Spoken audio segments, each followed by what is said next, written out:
আলহামদুলিল্লাহ আমাদের বিয়ের আজকে 5 দিন।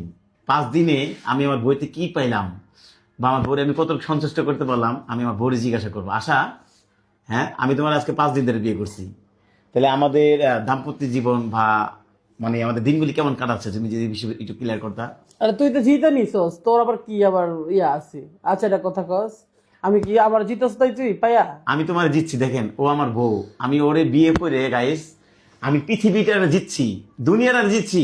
আল্লাহর কাছে কম, আল্লাহ আমি আপনি দুনিয়াতে থাকা আমি ও জিতে গেছি, জান্নাত মালিক আপনি আমার জান্নাত দিছেন, জান্নাত দিছেন। ওর পায়ের নিচে আমার জান্নাত। দেখেন এই যে পাউডা, যে পায়ের নিচে আমার আল্লাহ আমার মালিক জান্নাত করছে।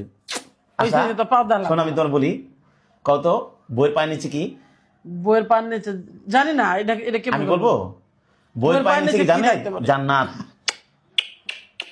এজন্য গাইস আপনারা আমাদেরকে কোনো অমন্তব্য করবেন না। তোর মানুষে আমার এগুলো খারাপ করবো না। আমি ওরে ওরে বিয়ে করছি, আজকে আমি চাকর হয়েছিলাম, চাকর ছিলাম, মানুষ ওর আমাকে পায়ে এমনি জুতা একটা সালাম করার জুতা ভিডিও পরিষ্কার দিছি। করতাম। আজকে ও আমার আমার বউ, আমি ওর স্বামী হয়েছি। ওরে আমি আপনাদের সামনে জিজ্ঞাসা করি, আচ্ছা আশা, তুমি যে আমাকে তোমার নিজে করে নিছো, হ্যাঁ, মানে তো আমি স্বামী বলে তোমার কত দায়িত্ব পালন করতে পারলাম। এখনো কিছুই পারো না, কিন্তু আমি ধন্য বিয়ে করছি। এই দুইটারে কোনোভাবে হাদি হত্যা মামলায় ফাঁসি দিয়া একবারে জান্নাতে পাঠায় দেওয়া যায় না।